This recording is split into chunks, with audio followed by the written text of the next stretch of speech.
Right సంధ్య, కొత్త మద్యం పాలసీపై ఏపీలో మహిళలు బాగా మండిపడుతున్నట్టున్నారు. అవును, మందు మహిళా మధ్యలో సర్కార్, ఇది ఏపీలో పరిస్థితి.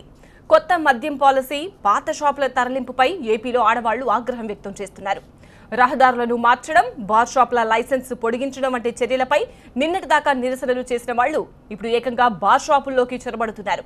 అందిన సీసా అందినట్టు పగలగొడుతున్నారు. ఇటు ప్రభుత్వం, అటు సక్రమంగా అంతా మహిళల ఇష్టం వచ్చినట్టే చేస్తామంటూ హామీ ఇస్తోంది.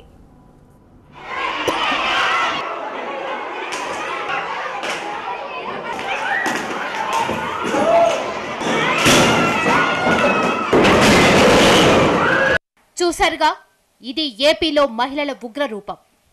జనావాసాల్లో బార్ షాపులు, వైన్ షాపులు ఏంటని ఇలా ప్రతాపం చూపించారు. ఏపీలో జూలై 1 నుంచి కొత్త మద్యం పాలసీ అమలైంది. దీని ప్రకారం లైసెన్సును 5 ఏళ్ల పాటు రెన్యువల్ చేశారు. కొత్తగా 85 బార్లకు లైసెన్స్ ఇచ్చారు. మరోవైపు సుప్రీంకోర్టు నేషనల్ హైవేలకు 500 మీటర్ల దూరంగా బార్ షాపులుండాలని ఆదేశించడంతో వాటి తరలింపును చేపట్టారు. అయితే ఆ తరలింపుతో బార్ షాపులు జనావాసాల్లోకి వస్తున్నాయని మహిళలు ఆగ్రహం వ్యక్తం చేస్తున్నారు. ఇప్పటికే మద్యం నియంత్రణ కమిటీ సభ్యులంతా విజయవాడలో భారీ ఎత్తున నిరసనలకు దిగారు. అధికారంలోకి వస్తే బెల్ట్ షాపులు రద్దు చేస్తామన్న చంద్రబాబు ఇప్పుడు విచ్చలవిడిగా మద్యాన్ని ప్రోత్సహిస్తున్నారని ఆరోపిస్తున్నారు. ఇక్కడ బలవంతంగా మహిళలందరూ కూడా వీళ్ళు అడ్డుపడుతున్న మహిళల్ని ఈడ్చి పడేసి, ఈవెన్ నిన్నైతే పోలీసుల సహకారం కూడా తీసుకుని వీళ్ళందరూ వాళ్ళ పైన తొక్కుకుంటా ఈ షాపును ఓపెన్ చేసి వీటిని రెడీ చేసుకునే ప్రయత్నం చేయటం అనేది దుర్మార్గం అని చెప్పి మేము ఖండించడంతో పాటు గత 3 రోజులుగా ఇక్కడ స్థానికంగా ఉన్నటువంటి ఓటర్లైనటువంటి మహిళలందరూ రోడ్డు మీదకు వచ్చి దీక్ష చేస్తుంటే నిద్రాహారాలు లేకుండా ఇక్కడ రోడ్డు మీద పడి వీళ్ళు వీధుల పాలైతే స్థానిక ఎమ్మెల్యే వచ్చి ఇంతవరకు దీనికి సమాధానం చెప్పకపోవటం ఎంతవరకు సమంజసం అని. మద్యంపై మహిళల ప్రతాపంతో ప్రభుత్వం కూడా పునరాలోచనలో పడినట్టు కనిపిస్తోంది. నిరసనలపై స్పందించిన ఎక్సైజ్ శాఖ మంత్రి జవహర్ మహిళలకు ఇబ్బంది లేకుండా చేస్తామని హామీ ఇచ్చారు. జనావాసాల్లోకి కాకుండా ఊరి చివరికి బార్ షాపులు తరలిస్తామన్నారు. సుప్రీంకోర్టు ఆదేశాలను తూచా తప్పకుండా పాటిస్తున్నటువంటి క్రమంలో ఎక్కడైతే బార్లు 500 మీటర్లు దూరంగా పెట్టవలసినటువంటి పరిస్థితుల్లో జనావాస ప్రాంతాలకు కొన్ని రావడం జరిగింది. దానివల్ల కొంత ప్రజల్లో ఆందోళన ఉంది. ఏమైనప్పటికీ సుప్రీంకోర్టు ఆదేశాలను తూచా తప్పకుండా పాటించడం వల్ల నేటికి 40% కన్నా ఎక్కువగా బార్లు కానీ అదేవిధంగా A4 షాపులు కానీ ఇవ్వలేకపోతా ఉన్నాం. జనావాస ప్రాంతాలకు దూరంగానే వాటిని తరలించే యోచన చేస్తాం. ఎక్కడైతే ప్రజలు వ్యతిరేకంగా ఉన్నారో వాటిని ఎట్టి పరిస్థితుల్లో మారుస్తాం. ప్రజలకి అనుకూలంగానే చేస్తాం తప్ప ప్రజా వ్యతిరేకంగా ఏది కూడా చేసేటటువంటి పరిస్థితి లేదు.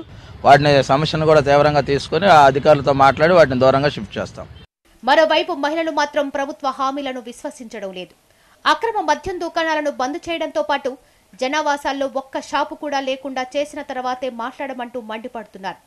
అయితే ఇప్పటికే జనావాసాల్లో ఊరి నడిబొట్టులో షాపులు రెండుకు తీసుకున్న యజమానులు సహకరిస్తారా, లేదంటే ప్రభుత్వంపై ఒత్తిడి తెచ్చి మహిళల ఆగ్రహాన్ని కంటిన్యూ చేస్తారా అన్నదే చూడాలి. ఎక్కడ పోగొట్టుకున్నామో అక్కడే వెతుక్కోవాలి, కాదు అక్కడే గెలుచుకోవాలి.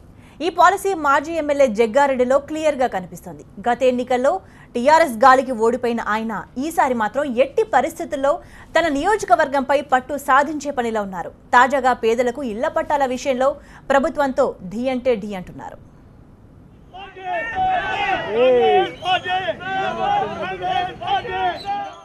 నడి రోడ్డు మీద జరుగుతున్న ఈ తోపులాట కేవలం 2 పార్టీల వ్యవహారం కాదు. 5500 మందికి సంబంధించిన ఇష్యూ. ఒక ప్రభుత్వం అర్హులుగా భావించి మరో ప్రభుత్వం అనర్హులని తేల్చిన ఇష్యూ. అయితే ఇదే వ్యవహారాన్ని భుజాలపైకెత్తుకొని ప్రభుత్వంతో ఢీ అంటే ఢీ అంటున్నారు మాజీ ఎమ్మెల్యే జగ్గారెడ్డి.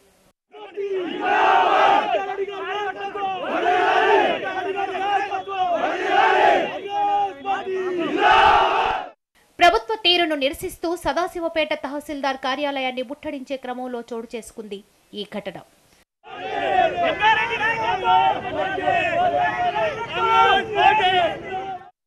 జగ్గారెడ్డి ఎమ్మెల్యేగా ఉన్న సమయంలో అంటే 2012లో సీఎం కిరణ్ కుమార్ రెడ్డి చేతుల మీదుగా 5500 మందికి ఇళ్ల పట్టాలు అందించారు. తన నియోజకవర్గంలోని పేదల కోసం అంటూ లబ్ధిదారులను ఏరి వాళ్ల కోసం 4.5 కోట్లు ఖర్చు చేసి 184 ఎకరాలు సేకరించారు. కుటుంబానికో 80 గజాల చొప్పున పట్టాలు అందించారు. ఆ తర్వాత తెలంగాణ ఉద్యమం తారాస్థాయికి చేరడం, సకల జనుల సమ్మె కొనసాగడంతో పాలన కొనసాగలేదు. దీంతో పట్టాలు పొందిన వారికి ల్యాండ్ ఎక్కడనేది మాత్రం అప్పటి ప్రభుత్వం చూపించలేకపోయింది. ఆ తర్వాత రాష్ట్ర విభజన జరగడంతో టీఆర్ఎస్ గాలి వీచింది. కొత్త రాష్ట్రంలో జరిగిన ఎన్నికల్లో జగ్గారెడ్డి టీఆర్ఎస్ నేత చింతా ప్రభాకర్ చేతిలో ఓడిపోయారు. దీంతో గత ప్రభుత్వ హయాంలో పంచిన పట్టాలకు పొజిషన్ లేదు కదా, వాళ్లకు స్థలాన్ని రద్దు చేసినట్టు టీఆర్ఎస్ ప్రభుత్వం నిర్ణయించింది. దీంతో జగ్గారెడ్డి ప్రభుత్వంపై పోరుబాట పట్టారు.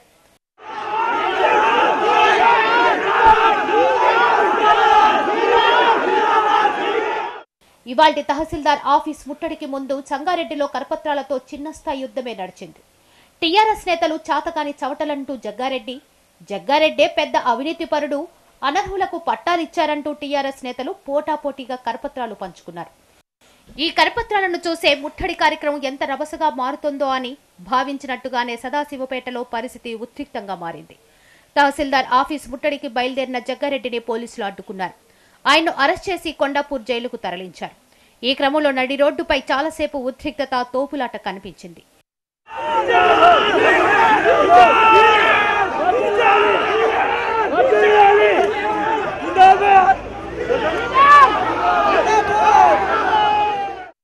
జగ్గారెడ్డి మాత్రం ప్రభుత్వంతో పోరాటాన్ని ఎక్కడదాకా అయినా తీసుకెళ్తానంటున్నారు.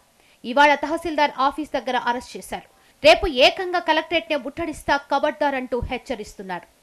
ఈ టీఆర్ఎస్ ప్రభుత్వం చాతగానితనం, స్థానిక ఎమ్మెల్యే చాతగానితనం, తాను స్థానిక ఎమ్మెల్యేకి నిజంగా చాతనైతే ఒక 100 ఎకరాల భూమి కొని మిగతా నువ్వేదైతే ఇవ్వాలనుకుంటున్నది ఇవ్వు, కానీ మేము ఆల్రెడీ ఇచ్చిన భూమి, ఇచ్చిన ప్లాట్లు, ఇచ్చిన కబ్జాను కూడా తీసేసి లబ్ధిదారులని మరి నడి రోడ్డు మీద తీస్తున్నాం అంటే ఇంతకంటే అన్యాయం ఇంకోటి ఉంటుంది అనేది కాంగ్రెస్ పార్టీ ఈ సందర్భంగా ప్రశ్నిస్తున్న టీఆర్ఎస్ ప్రభుత్వాన్ని. ఈరోజు పోలీస్ అధికారులతో మమ్మల్ని అరెస్టు చేస్తావా? ఖబర్దార్ టీఆర్ఎస్ నాయకులారా, ఈ ఉద్యమం ఆపలేరు, ఈ ఉద్యమం ఆగదు. రేపు ఈరోజు మీరు మమ్మల్ని అరెస్ట్ చేసి మమ్మల్ని నిర్బంధించారు, అయినా సరే మళ్ళీ మేము హెచ్చరిక చేస్తున్నాం ప్రభుత్వానికి. రేపు సంగారెడ్డిలో 5500 మంది కబ్జా ఇచ్చేంత వరకు రేపు సంగారెడ్డిలో జిల్లా కలెక్టర్ ఆఫీసు, జిల్లా కలెక్టర్ కూడా రేపు ముట్టడిస్తున్నాం కాంగ్రెస్ పార్టీ పక్షాన. ఇదే మేము ఈ ప్రభుత్వానికి హెచ్చరిక చేస్తున్నాము. ఇటు టీఆర్ఎస్ స్థానిక ఎమ్మెల్యే చింతా ప్రభాకర్ మాత్రం జగ్గారెడ్డిపైనే ఆరోపణలు చేస్తున్నారు. రాజకీయ లబ్ధి కోసమే జగ్గారెడ్డి రగడ చేస్తున్నారని అంటున్నారు. త్వరలో లబ్ధిదారులను గుర్తించి 80 గజాలు కాదు 127 గజాల స్థలం పంపిణీ చేస్తామని చెప్తున్నారు. లేనిపోని అపోహలు క్రియేట్ చేసి అనుమానాలకి దారి తీసేటట్టుగా ఈరోజు రాజకీయ పబ్బం గడుపుకోవడానికి సంబంధించిన ప్రయత్నం చేసే వాళ్ళకి ఈ అరువులైనటువంటి వాళ్ళు ఎవళ్ళు కూడా సపోర్ట్ చేసి మోసపోవద్దనేది మాత్రం మీ ద్వారా నేను వాళ్ళందరినీ రిక్వెస్ట్ చేస్తా ఉన్నా. మరి ఈరోజు పొజిషన్ చూపియాలి అని చెప్పనని మాట్లాడుతున్న మాట ఒక రకంగా హాస్యాస్పదం. ఇది కోడిగుడ్డు మీద ఈకెలు వీకినట్టే అవుతుంది. ఎందుకంటే 2 సంవత్సరాల కాలం తనే పట్టాలు ఇచ్చిన తర్వాత అధికారంలో ఉన్నాడు. మరి అన్ని రోజులు మరి గుడ్డి గుర్రం పడలేదన్న దోమిండా అని చెప్పనని కూడా చాలామంది మాట్లాడుతున్నటువంటి మాట నేను కూడా మాట్లాడుతా ఉన్నాను. ఏ అరువుడికి కూడా రాదు అనే అనుమానం పెట్టుకోకుండా ఖచ్చితంగా వాళ్ళందరికీ ఇప్పించే పూచినాది. నేను సదాశివపేటలో స్థానికంగానే ఉంటా. మీకు ఎవళ్ళకి అన్యాయం జరిగినా నాకు నేను అన్యాయం చేసుకున్నట్టు, నన్ను నేను మోసం చేసుకున్నట్టే భావిస్తా. ఈరోజు కొంగజపం చేయటమో రాజకీయం అధికారం లేదని చెప్పననే ఆలోచనలో మరి ఆయనకుంటే ఉండిందేమో, కానీ నేను మాత్రం ఖచ్చితంగా మీరు ఇచ్చినటువంటి ఈ అవకాశానికి సంపూర్ణంగా మీ అందరికీ న్యాయం జరిగేటట్టుగా నేను చూస్తా అనేది కూడా ప్రమాణపూర్వకంగా మీకు అందరికీ వచ్చేటట్టుగా చేస్తా అనేది కూడా మీ ద్వారా నేను వాళ్ళకి తెలియజేస్తాను. పట్టాలు ఇచ్చాం, స్థలాలు ఇవ్వండి అంటున్నారు జగ్గారెడ్డి. పట్టాలు ఇచ్చారు గాని అప్పట్లో భూములు ఎందుకు కొనుగోలు చేయలేదంటోంది టీఆర్ఎస్. ఈ నేపథ్యంలో అసలు ఏం జరుగుతోందో తెలియని పరిస్థితుల్లో ఉన్నారు పాత లబ్ధిదారులు. సంధ్యాన్న, చంద్రబాబు వార్నింగ్స్ పరంపర నంద్యాల ఎలక్షన్స్ కంప్లీట్ అయ్యే వరకు కొనసాగేలా కనిపిస్తుంది కదా? అలాగే అనిపిస్తోంది. మళ్ళీ రిపీట్ అయితే సీన్ సితారే జాగ్రత్త. ఈ వార్నింగ్ చంద్రబాబు తెలుగు తమ్ముళ్లకు ఇచ్చారు. సమన్వయంతో కలిసి పనిచేయాలని పదే కోఆర్డినేషన్ మీటింగ్స్ పెడుతుంటే నేతల ఇష్టారాజ్యంపై ఆయన గుస్సా అయ్యారు. ఈ వార్నింగ్లతో పాటే ఫ్యూచర్లో ఏమేం చేయాలో సలహా కూడా ఇచ్చారు చంద్రబాబు. సమన్వయంతో పనిచేయమని చెప్తే సమస్యలు సృష్టిస్తారా? కోఆర్డినేషన్ మీటింగ్ పెడితే కమ్యూనికేషన్ గ్యాప్ తీసుకొస్తారా? ఇలాంటి సీన్ మళ్ళీ రిపీట్ అయితే యాక్షన్ తప్పదు, జాగ్రత్త. కోఆర్డినేషన్ కమిటీ మీటింగ్లో ద్వితీయ శ్రేణి నేతలకు చంద్రబాబు ఇచ్చిన క్లాస్ ఇది. ఓవైపు నంద్యాలను ఎలా గెలిపించుకోవాలా అని సీఎం ఫుల్ ఫోకస్ పెడితే నేతలు ఇష్టారాజ్యంగా వ్యవహరించడంపై ఆయన సీరియస్ అయ్యారు. కొద్ది రోజుల క్రితం గుంటూరు జిల్లా ఇన్ఛార్జ్ నేత అయ్యన్న పాత్రుడు ఆ జిల్లాకు వెళ్లారు. ప్రతిపాడు సహా అనేక నియోజకవర్గాల్లో తిరిగిన ఆయన జిల్లాలోని నేతలతో సమన్వయ కమిటీ మీటింగ్ ఏర్పాటు చేశారు. అయితే కమ్యూనికేషన్ గ్యాప్ వల్ల ఎవరూ ఆ మీటింగ్కు హాజరు కాలేదు. దీంతో విషయాన్ని చంద్రబాబుకు చేరవేశారు అయ్యన్న పాత్రుడు. అది పార్టీ క్రమశిక్షణ కాదంటూ సీరియస్ అయిన చంద్రబాబు ఇవాళ రాష్ట్ర స్థాయి నేతల దగ్గర విషయాన్ని ప్రస్తావించారు. సమన్వయంతో కలిసిపోకుండా సమస్యలు తీసుకురావద్దంటూ హెచ్చరించారు. మళ్లీ ఇలాంటి సీన్ రిపీట్ అయితే క్రమశిక్షణ చర్యలకు వెనకాడేది లేదన్నారు. నంద్యాల ఉప ఎన్నికను వైసీపీతో పాటే ప్రతిష్టాత్మకంగా తీసుకుంది టీడీపీ. వైసీపీ నుంచి గెలిచిన భూమా నాగిరెడ్డి చనిపోయింది టీడీపీ నేతగానే. దీంతో ఆ స్థానాన్ని ఇప్పుడు టీడీపీకే పక్కా అయ్యేలా చూడాలన్నది చంద్రబాబు ఆదేశం. నేతలు సమన్వయంతో పనిచేసి ఎట్టి పరిస్థితుల్లో ఉప ఎన్నికల్లో గెలిచే తీరాలంటూ ఖరాఖండిగా చెప్పేశారు. అంతేకాదు, నంద్యాలకే పరిమితం కాకుండా సెప్టెంబర్ 1 నుంచి ఇంటింటికి తెలుగుదేశం కార్యక్రమాన్ని మొదలు పెట్టాలని కమిటీ మీటింగ్లో తీర్మానించారు. నంద్యాల ఉప ఎన్నికలో మరి ఏవైనా రాజకీయ పార్టీలు పోటీ పెట్టడానికి నిర్ణయించుకుంటే పూర్తిగా ఎదుర్కొని గెలుస్తామనేటటువంటి అభిప్రాయం కూడా మా దగ్గర ఉంది. గెలుస్తాం, తప్పకుండా ఎదుర్కొంటాం అనేటటువంటిది కూడా స్పష్టం చేస్తున్నాం. ప్రజా సమస్యలపై స్పందన, అదేవిధంగా అభివృద్ధి కార్యక్రమాలని ప్రజలకు ఇంకా చేరువుగా తీసుకువెళ్ళటానికి ఇంటింటికి తెలుగుదేశం అనేటటువంటి కార్యక్రమాన్ని సెప్టెంబర్, అక్టోబర్ నెలలో ప్రతి కాన్స్టిట్యున్సీలో ప్రతి పంచాయతీ హ్యాబిటేషన్ కూడా పూర్తి చేయాల్సినటువంటి అవసరం ఉంది. ఓవైపు వైసీపీ తీర్మానాలు నంద్యాలపై పట్టు, ఇటు టీడీపీ మీటింగ్లు అదే నంద్యాలపై ఫోకస్. రెండు వెరసి పార్టీల మధ్య సీనియర్ నేతల సమావేశం అంటే ఉప ఎన్నికే ప్రధాన ప్రస్తావనగా మారుతోంది. స్వేచ్ఛ, ఇప్పుడు వైసీపీ ఫోకస్ అంతా ప్లీనరీ మీదే పెట్టినట్టుంది. అవును సంధ్య, ఎంతైనా రాజధాని వేదికగా జరిగే తొలి ప్లీనరీ కదా. నంద్యాలపై గురిపెట్టాం, దాన్ని 2019 ఎన్నికల దాకా తీసుకెళ్తాం. ఇది వైసీపీ నేతల ధీమా. ఈ ధీమా గ్రామాన కార్యకర్తలకు ఉత్సాహంగా మారాలంటే ప్లీనరీ షురూ కావాలి. వైసీపీలో ఇప్పుడు అదే హడావిడి కనిపిస్తోంది. ఇప్పటికే జిల్లాల వారీగా జరిగిన ప్లీనరీ తీర్మానాలపై చర్చిస్తున్నారు. రాజధాని వేదికగా జరుగుతున్న తొలి ప్లీనరీపై వైసీపీ ఫుల్ ఫోకస్ పెట్టింది.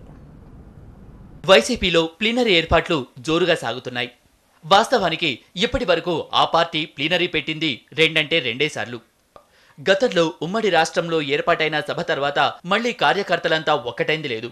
దీంతో ఏపీలో తొలిసారిగా ప్లీనరీ అట్టహాసంగా చేయాలని డిసైడ్ అయింది వైసీపీ. నంద్యాల ఉప ఎన్నికల్లో గెలవటం వైసీపీ ముందున్న తొలి లక్ష్యం. ఇప్పటికీ దానిపై ఫుల్ ఫోకస్ పెట్టిన పార్టీ 2019 నాటికి అధికారం చేపట్టే స్థాయిలో సీట్లు గెలుచుకోవాలని వ్యూహరచన చేస్తోంది. ఇదే లక్ష్యాన్ని ప్రతి కార్యకర్త మెదళ్లలోకి ఎక్కించి ఉత్సాహపరచాలంటే దానికి ప్లీనరీయే మార్గమని నిర్ణయించింది. అమరావతి వేదికగా ఏర్పాట్లు చేస్తున్న పార్టీ సర్వసభ్య సమావేశానికి ముందు జిల్లాల వారీగా ప్లీనరీలు నిర్వహించి 13 తీర్మానాలు చేసింది. ఈ 13 తీర్మానాలతో పాటు ముఖ్యమైన మరో 5ని చేర్చి త్వరలో జరగబోయే పార్టీ ప్లీనరీలో చర్చిస్తారు వైసీపీ నేతలు. వైఎస్ఆర్ కాంగ్రెస్ పార్టీ ఎంత బలంగా వేళ్ళూనుకున్నది, ప్రజల గుండెల్లో ఎంతగా సుస్థిరమైనటువంటి స్థానాన్ని ఏర్పరచుకున్నది. ఆంధ్రప్రదేశ్ రాష్ట్రంలో తెలుగుదేశం పార్టీ చేస్తున్నటువంటి అరాచక విధానాల మీద ఎలుగెత్తి ఎంత వీరోచితంగా పోరాడుతున్నది. ఇలా అనేక కార్యక్రమాలను సమీక్షించుకుంటూ ఇరు రాష్ట్రాలలో వైఎస్ఆర్ కాంగ్రెస్ పార్టీ మరింత బలోపేతం కావటం కోసమని అనేక రకాలైనటువంటి తీర్మానాల ద్వారా పునరంకితమయ్యేటువంటి దిశగా వైఎస్ఆర్ కాంగ్రెస్ పార్టీ తన ప్లీనరీని జూలై 8-9వ తారీఖున గొప్పగా జరుపబోతోంది. ఏపీలో తొలిసారి జరుగుతున్న ప్లీనరీ కావడంతో ధూమ్ధామ్గా నిర్వహించే పనిలో ఉన్నారు పార్టీ నేతలు. గుంటూరు నాగార్జున యూనివర్సిటీ ఎదురుగా ఉన్న స్థలంలో ఏర్పాట్ల జోరు పెంచారు. ఈ ప్లీనరీకి 2 రాష్ట్రాల నుంచి దాదాపు 30,000 మంది హాజరవుతారని అంచనా. రాష్ట్రంలో రైతుల సమస్యలు, ప్రభుత్వ అవినీతి, వైఫల్యాలతో పాటు ప్రత్యేక హోదాపై వైసీపీ గళాన్ని ప్లీనరీ వేదికగా మరోసారి వినిపించాలంటోంది పార్టీ. తెలుగు రాష్ట్రాల్లో రాష్ట్రపతి ఎన్నికల హడావిడి మొదలైంది. యూపీఏ అభ్యర్థిగా బరిలో ఉన్న కాంగ్రెస్ నేత మాజీ లోక్సభ స్పీకర్ మీరా కుమార్ హైదరాబాద్ వచ్చారు. తనకు ఓటు వేయాల్సిందిగా ఆయా పార్టీలను కోరారు. రేపు ఇదే ప్రచారం కోసం ఎన్డీఏ అభ్యర్థి రామ్నాథ్ కోవింద్ కూడా తెలుగు రాష్ట్రాల్లో పర్యటిస్తారు. ఏపీ తెలంగాణలోని ప్రధాన పార్టీల నేతలను కలిసి మద్దతు తెలపాల్సిందిగా కోరుతున్నారు రాష్ట్రపతి అభ్యర్థులు. ఎన్డీఏ తరపున రామ్నాథ్ కోవింద్, యూపీఏ తరపున మీరా కుమార్ ఇప్పటికే నామినేషన్లు వేసి ప్రచారం మొదలుపెట్టారు. మాజీ లోక్సభ స్పీకర్ కాంగ్రెస్ నేత మీరా కుమార్ హైదరాబాద్ వచ్చారు. కాంగ్రెస్, లెఫ్ట్ పార్టీల నేతలను కలిసి ఎన్నికల్లో తనకు మద్దతు ఇవ్వాల్సిందిగా కోరారు. తెలంగాణ బిల్లును లోక్సభకు తెచ్చి విభజనకు సహకరించిన మీరా కుమార్ కు కాంగ్రెస్ గ్రాండ్ వెల్కమ్ చెప్పింది. గాంధీ భవన్ వేదికగా కిరీటం, ఖడ్గం బహుకరించి ఆమెను ఘనంగా సత్కరించారు. తెలంగాణలో అన్ని పార్టీలు, ప్రజా సంఘాలు ఇప్పుడు ఏ కార్యక్రమం మొదలు పెట్టినా అమరవీరుల స్తూపానికి నివాళి అర్పించడం ఆనవాయితీగా వస్తోంది. అదే కల్చర్ను మీరా కుమార్ కూడా పాటించారు. గన్ పార్క్ లోని స్తూపాన్ని సందర్శించి నివాళి అర్పించారు.